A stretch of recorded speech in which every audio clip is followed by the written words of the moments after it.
Hello. In this week's Torah portion, Tzav, we are taught about the various animal sacrifices, or korbanot in Hebrew, we had to bring in ancient days. The burnt offering, Olah, the meal offering, Mincha, the sin offering, Hada'at, the guilt offering, Asham, the peace offering, Zevach Shelamim, the thanksgiving offering, Todah, and many others. In fact, about 100 of the 613 commandments have to do with sacrifices. We haven't offered sacrifices for 2,000 years because they can only be offered in the temple in Jerusalem. That temple has been destroyed by the Romans in the year 70 and never rebuilt.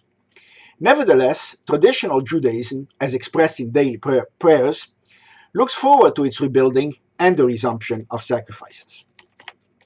Maimonides, hailing from 12th century Egypt, acknowledges the tradition in his legal work, the Mishneh Torah, saying, quote, "The Messiah will build the holy temple and gather the dispersed of Israel. All the laws of the Torah will be reinstated as before. The sacrifices will be offered as outlined in the Torah." Unquote. However, in his philosophical work, The Guide for the Perplexed, he downplays the need for sacrifices today, saying they were only a necessary transitional step between the human sacrifices the pagans practiced and the kind of worship God really wanted, which is prayer. If God had asked only for prayer back then, the people would not have followed. He writes, quote, "The custom in those days among all men consisted in sacrificing animals. God did not command us to give up these services, for this would have been contrary to the nature of man, who generally cleaves to that to which he is used. Sacrifices, however, are not the primary object of the commandments about sacrifice. Prayers are. To wit, we were not commanded to sacrifice in every place and in every time, or to build a temple in every place, or to allow anybody to become a priest and sacrifice. Only one temple has been appointed, and only, as the Torah says, in the place which the Lord shall choose. In no other place are we allowed to sacrifice. The Torah even says, 'Be careful not to give your burnt offerings in every place that you see.' And only the members of a particular family were allowed to officiate as priests, Kohanim. All these restrictions serve to limit this kind of worship. But prayer and supplication can be offered everywhere and by every person. Because of this, the prophets rebuke people for being overzealous in bringing sacrifices." Unquote. Maimonides in 13th century Spain disagreed, saying sacrifices had intrinsic value, because when transgressors watched what was done to the animals being sacrificed, they realized the seriousness of their offenses, and it helped them undergo teshuvah, or repentance. This is just one of the ways in which Maimonides was controversial, in his lifetime and for many centuries afterwards. Let us review 10 of the controversies ignited by this great thinker. I'm always glad to talk about Maimonides for many reasons. He was Sephardic, that is of Spanish origin, and so am I. He lived and worked in Egypt, and that's where I was born and grew up. His Hebrew name was Moshe, Moses, and so is mine. He was a rationalist, and so am I. He was a scientist of sorts, and so am I. He had very strong opinions, and so do I. And oh yes, he was Jewish, and so am I. Rabbi Moshe ben Maimon, known as Maimonides to the world and as the Rambam to traditional Jewish commentators, was born in 1135 in Cordoba, which was then in Muslim Spain. He spoke and wrote in Arabic. He died in 1204 in Fustat, Egypt, where he lived most of his life. He was a Torah scholar, philosopher, and physician. The Encyclopedia Judaica describes him as, quote, "the most illustrious figure in Judaism in the post-Talmudic era, and one of the greatest of all time. His influence on the future development of Judaism is incalculable.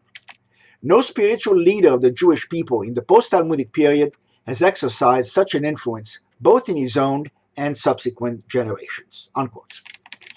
He is best known for his Mishneh Torah, a codification of Jewish law, and his Guide for the Perplexed, a non-legal philosophical treatise for the general public that bridges Jewish and Greek thoughts. Let us now review 10 of the controversies he generated. First is the importance of sacrifices, which we already covered. Second, he appears to downplay the study of the Talmuds. His Mishneh Torah claims explicitly that it supersedes the Talmuds. Quote, I call this work Mishneh Torah, or repetition of the Torah, because all a man has to do is first read the written law, the Torah, then follow it up by reading this work, and he will know the entire oral law without the need to read any other book between them. Unquote. He later said he did not mean the Talmud shouldn't be studied, and the Talmud is still the main subject of study in yeshivot today. Third, he almost never cites sources. The Ravad, a sharp critic, says, quote, there are matters on which the sages disagree, and the author has selected the opinion of one. Why should I rely on his choice? Unquote.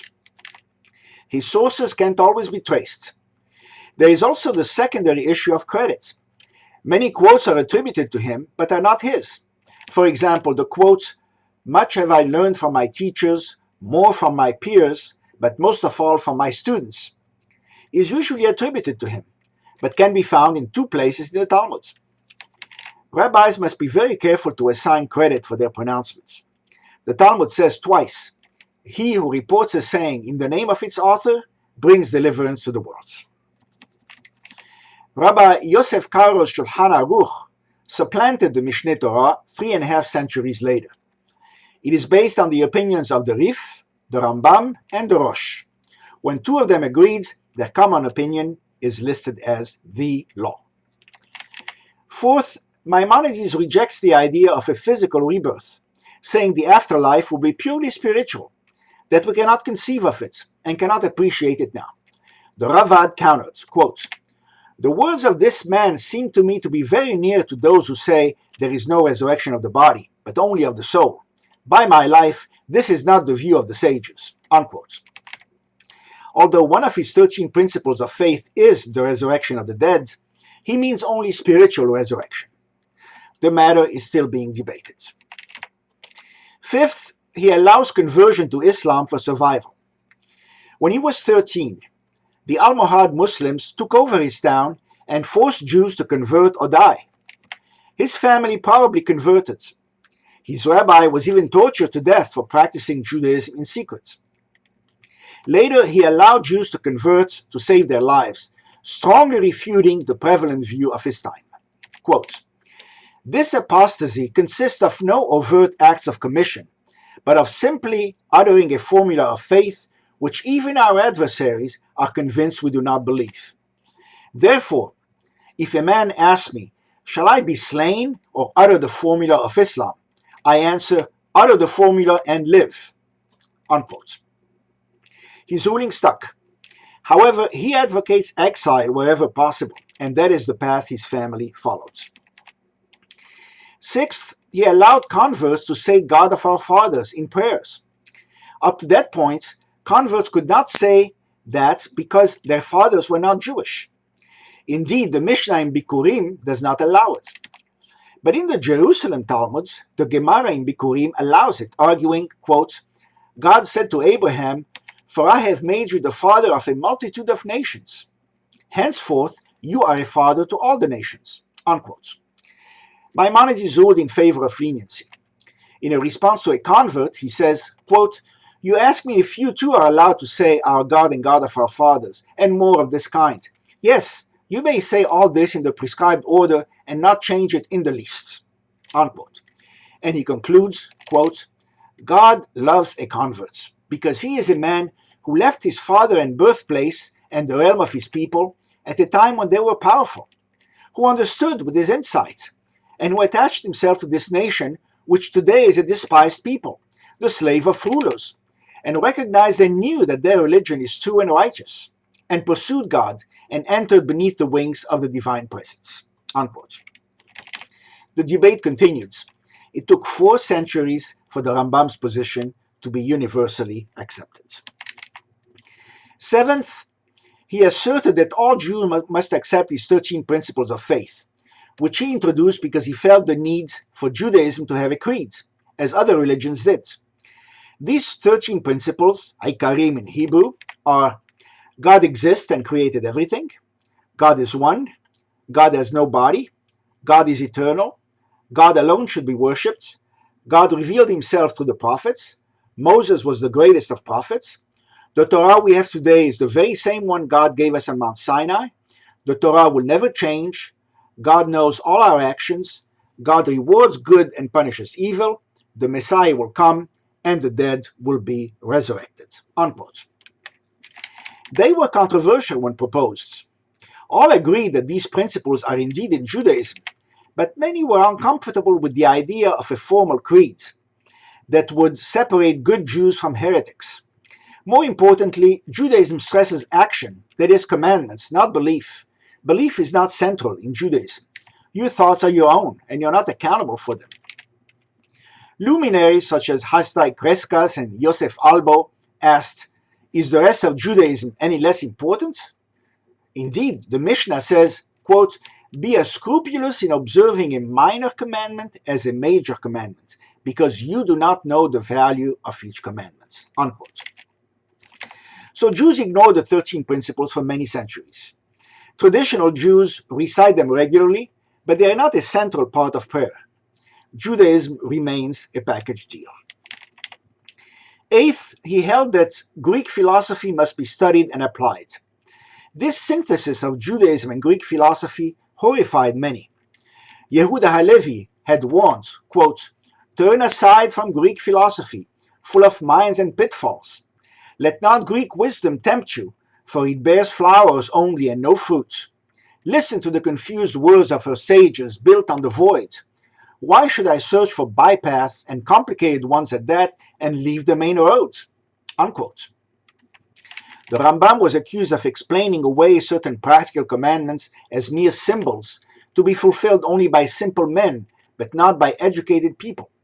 Maimonides' followers responded by accusing them of being ignorant, simple-minded, and under Christian influence.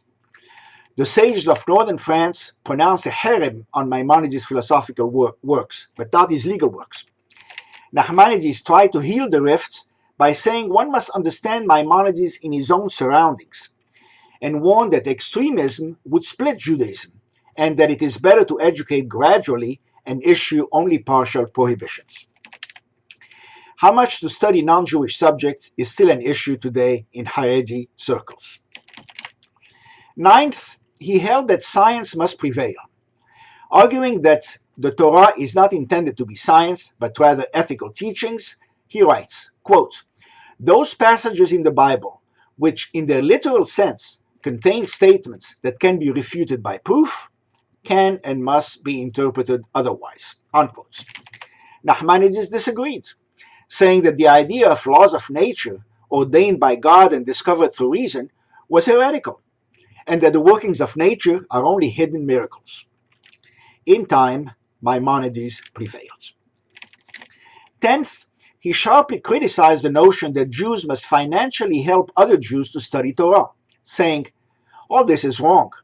There is not a single word, either in the Torah or in the sayings of the sages, to lend credence to it. For as we look into the sayings of the Talmudic sages, we do not find that they ask people for money, nor did they collect money for the honorable and cherished academies. Unquote.